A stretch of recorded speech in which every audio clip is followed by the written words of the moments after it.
Halo guys, selamat sore. Kembali lagi dengan aku Yelna Yuristari, channel dalam YouTube channel aku.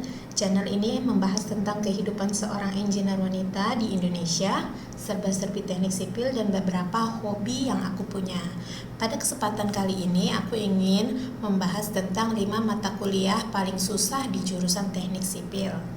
Yang ini mana mata kuliahnya ini susah menurut aku sendiri.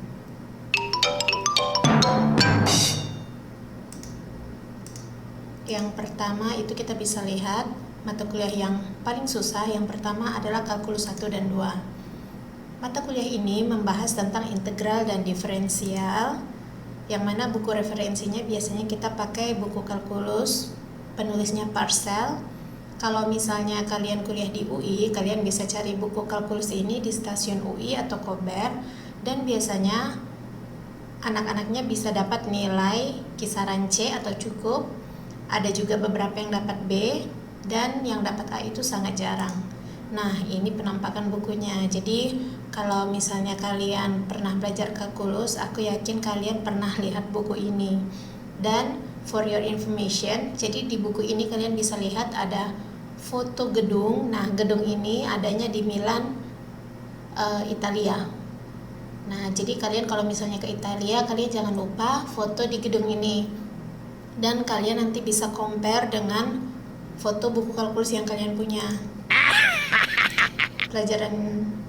Tunggu, ini ada contoh soalnya. Jadi contoh soal teorema dasar kalkulus itu ini contoh-contohnya. Mungkin beberapa dari kalian masih ada yang ingat, tapi kalau aku ini udah gak ingat lagi pelajaran ini karena aku kurang suka berhitung, matematik dan fisika itu aku kurang suka. Jadi aku kalau di teknik sipil itu aku ambil peminatan project management. Nah, kemudian ada pelajaran yang kedua itu adalah statika. Nah, statika ini adalah pengenalan dasar tentang gaya-gaya yang bekerja pada benda. Kemudian untuk buku referensinya biasanya kita pakai buku Mekanika Teknik 1, Statika dan Kegunaannya. Kalau misalnya kalian kuliah di UI, kalian bisa cari bukunya ini di stasiun UI atau Kober atau di Kopma. Kopma itu Koperasi Mahasiswa, yang mana di sana mereka biasanya jual buku fotokopian untuk beberapa mata pelajaran teknik. Nah, untuk nilai yang diperoleh biasanya agak mendingan dari nilai kalkulus asal kalian mau belajar. Kemudian ini adalah contoh soalnya. Nah, kalian pasti ingat kan, ini H itu horizontal, gaya horizontal. Kalau F itu adalah gaya, kemudian V ini adalah gaya vertikal. Nah, ini biasanya adalah panjang dari dimana gaya itu. Misalnya A, B, dan ini tumpuan-tumpuannya. Kalau yang ini namanya tumpuan roll, ini namanya sendi kalau nggak salah. Kemudian ada lagi pelajaran yang ketiga itu mekanika benda padat. Jadi pelajaran ini lebih mirip dengan pelajaran statika tadi, yang mana mempelajari tentang jadi ini lebih mirip statika tapi tahapannya lebih advance. Jadi ini ibaratnya statika level 2 nya gitu. Kalau untuk buku referensinya kebetulan aku lupa, jadi kalian bisa searching. Dan untuk kalian yang kuliah di UI, kalian bisa cari bukunya itu di Kopma atau di stasiun Kober. Untuk nilai yang diperoleh itu hampir sama dengan nilai kalkulus. Jadi menurut aku mekanika benda padat ini agak-agak susah juga. Kemudian pelajaran yang keempat itu adalah mekanika fluida. Pelajaran ini mempelajari tentang pergerakan fluida dan gaya-gayanya. Jadi untuk pelajaran ini misalnya contoh soalnya itu nanti biasanya berkaitan dengan gaya yang terjadi pada air atau udara, karena fluida itu kan air dan udara itu termasuk fluida. Jadinya kalian nanti mempelajari juga tentang kapal. Jadi kenapa kapal itu kapal itu punya limit. Makanya kalau misalnya kalian naik kapal itu kalian nggak boleh naik kapalnya itu berlebihan. Maksudnya orang-orangnya tidak ada kapasitasnya, misalnya kapasitas 1000 penumpang, jadi kalian nggak bisa isi sampai 2000 penumpang karena nanti itu ada limit buoyancy namanya. Jadi kalau limit buoyancy-nya itu sudah terlewati, nanti kalau misalnya kapalnya terkena gelombang itu kapalnya bisa flip atau terbalik gitu.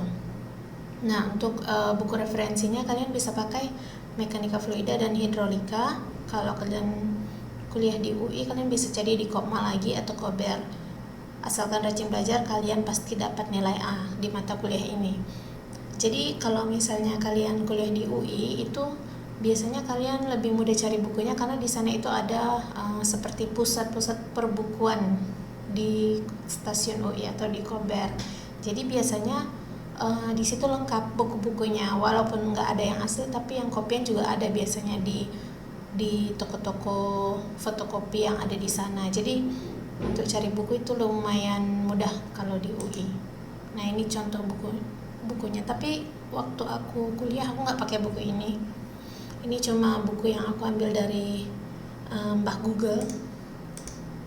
Kemudian pelajaran yang kelima itu ada mekanika tanah. Jadi mekanika tanah itu adalah mata kuliah yang mempelajari tentang gaya-gaya yang bekerja pada tanah atau batuan pendukung dari struktur bangunan atau infrastruktur kalian sendiri.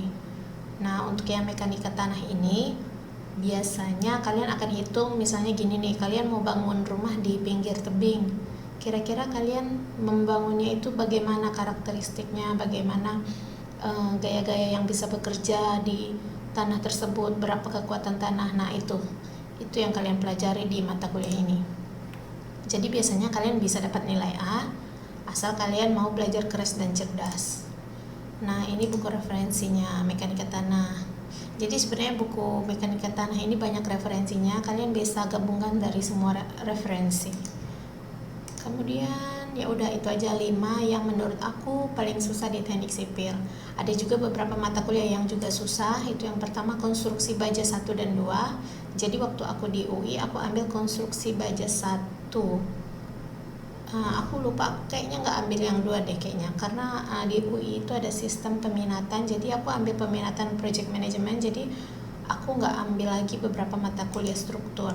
Kemudian ada konstruksi beton 1 dan 2. Kemudian ada metode elemen hingga dan sebagainya. Jadi karena aku bukan anak struktur, aku kurang tahu ada berapa mata kuliah lagi yang berhubungan dengan struktur. Karena khususnya aku sendiri, aku tertariknya ke project management. Jadi untuk struktur atau desain itu aku kurang mau ambil mata kuliahnya. Jadi aku lebih ambil project management, ilmu lingkungan, kemudian tentang manajemen risiko, manajemen kualitas. Nah, itu aku ambil semua.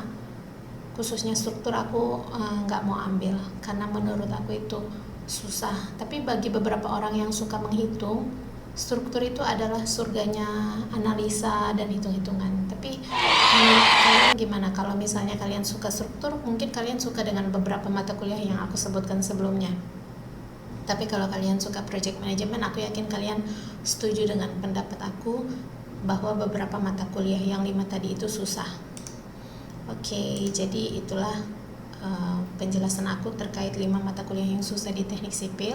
Terima kasih sudah menonton. Support channel ini dengan cara mensubscribe-nya. Kemudian kalau misalnya kalian punya Instagram atau Facebook, kalian bisa add aku di Yelna YYY.